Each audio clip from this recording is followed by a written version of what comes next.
Hello, good morning. हम intermediate जीव विज्ञान में पढ़ रहे थे पहला चैप्टर जीव में जनन या रिप्रोडक्शन इन ऑर्गेनिज्म। इसमें हमने पढ़ा था लाइफ स्पेन किसे कहते हैं, रिप्रोडक्शन कितने प्रकार का होता है, जैसे कायिक जनन, अलैंगिक जनन, लैंगिक जनन। उसके बाद हमने पढ़ा था फर्टिलाइजेशन, फर्टिलाइजेशन के प्रकार।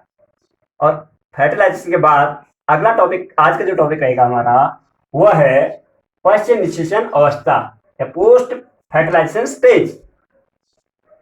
फर्टिलाइजेशन के बाद क्या बनता है? जाइगोट।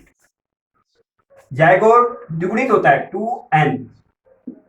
हम इसे बोलते हैं डिप्लॉइड।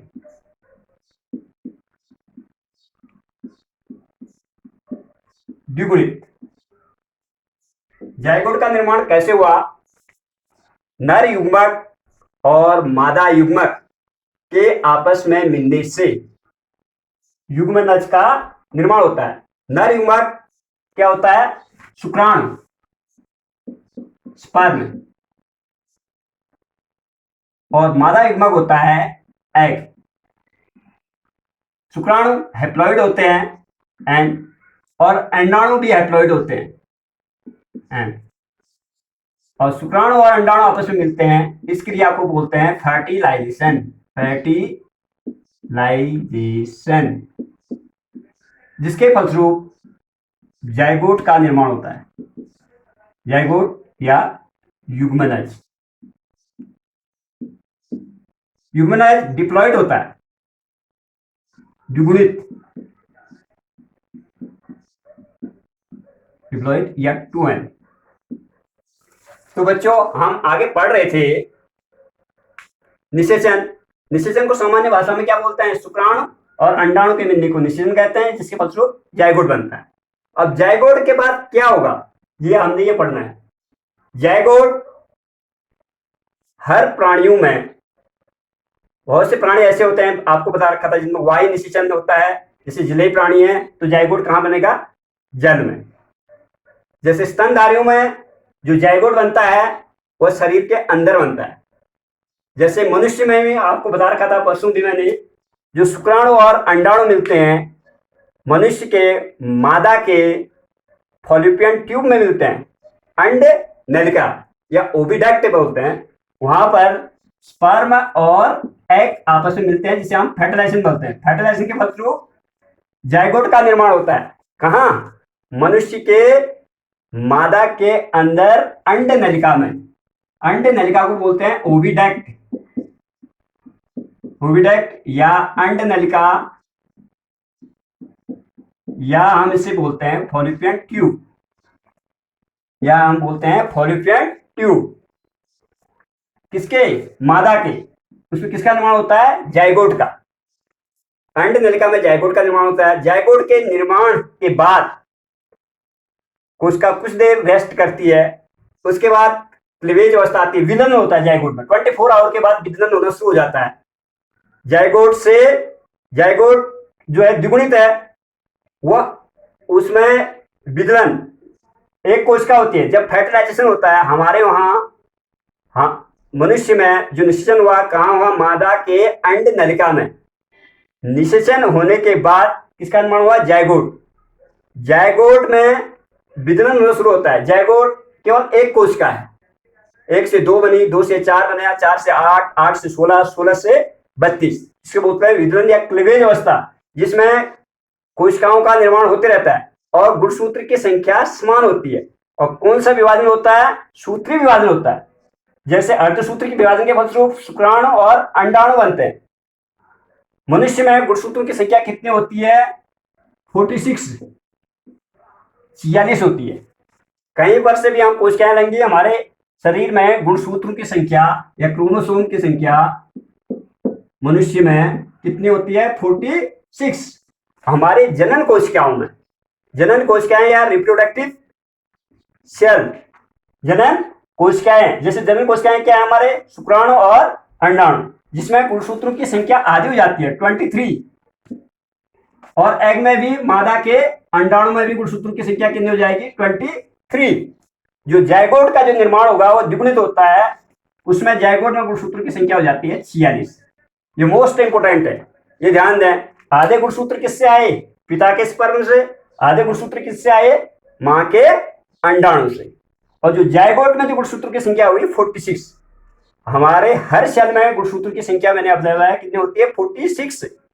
जहां से जब टेस्टिस के अंदर शुक्राणु बनने लग जाएंगे, कौन सी क्रिया होगी इसमें? अर्धसूत्री विभाजन, मियोसिस होगा, जिसमें गुणसूत्र की संख्या आधी हो जाएगी। ऐसी मादा के अंडाशय के अंदर कौन सा विभाजन? अंडाशय के अंदर जब एग का निर्माण होता है तब मियोसिस, अर्धसूत्री विभाजन के फलस्वरूप क्या बनते हैं? एग का निर्माण होता है, जिसमें गुणसूत्रों की संख्या क्या हो जाती है?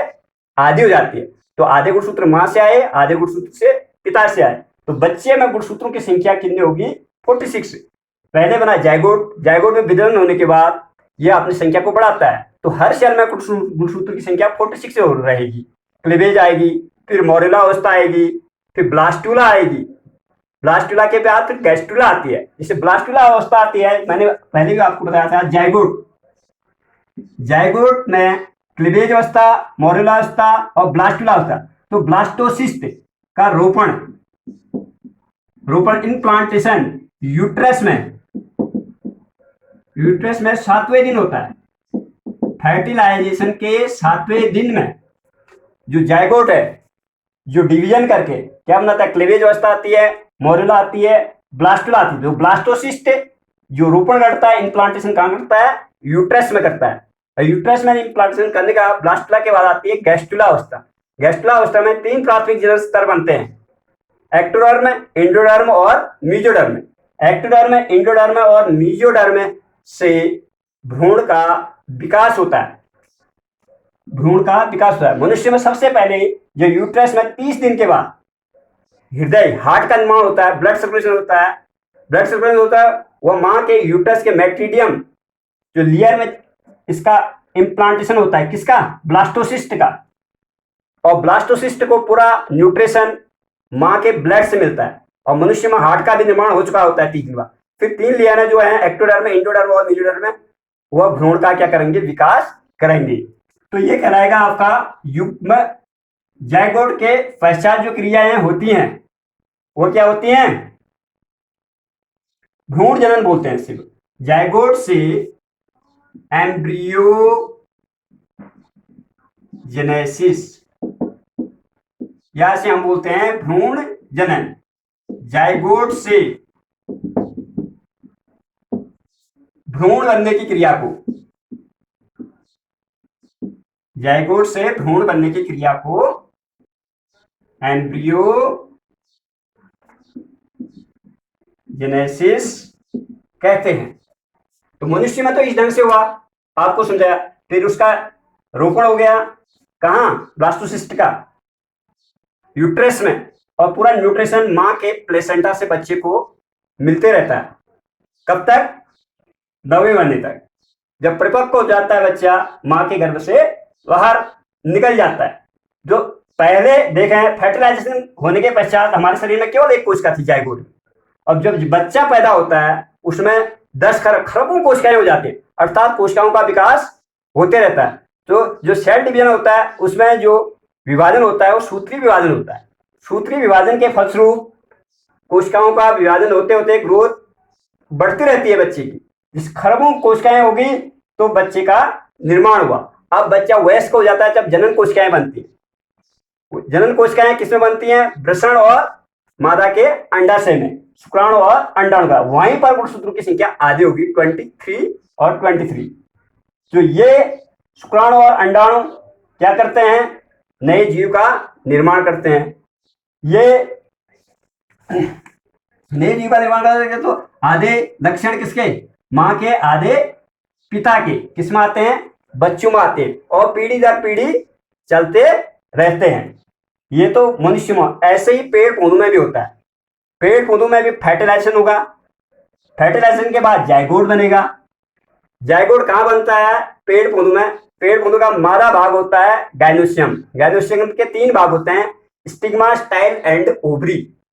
ओवरी के अंदर बीजांड बनते हैं, और बीजांड में ही जायगोट का क्या होता है? निर्माण होता है। ये जायगोट यही बीजांड के अंदर ही क्या करता है? एम्ब्रियोजेनेसिस करता है, जहां पर एम्ब्रियो का निर्माण होता है। एम्ब्रियो से फिर बनता है सीड। सीड को हम बोएंगे, नया प्लांट बनता है।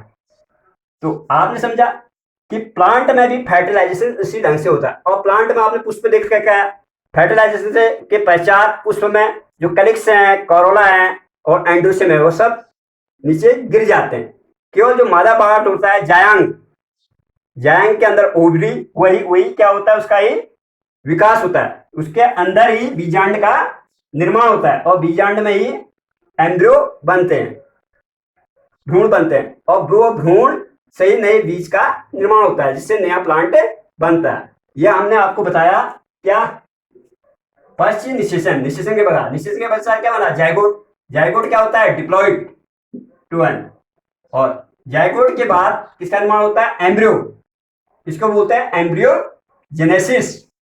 एम्ब्रियो जेनेसिस, एम्ब्रियो के बाद क्या बनता है, नए जीव का निर्माण होता है। मोस्ट इंपोर्टेंट है, इसे समझेंगे और पढ़ेंगे और नोट करेंगे। Thank you.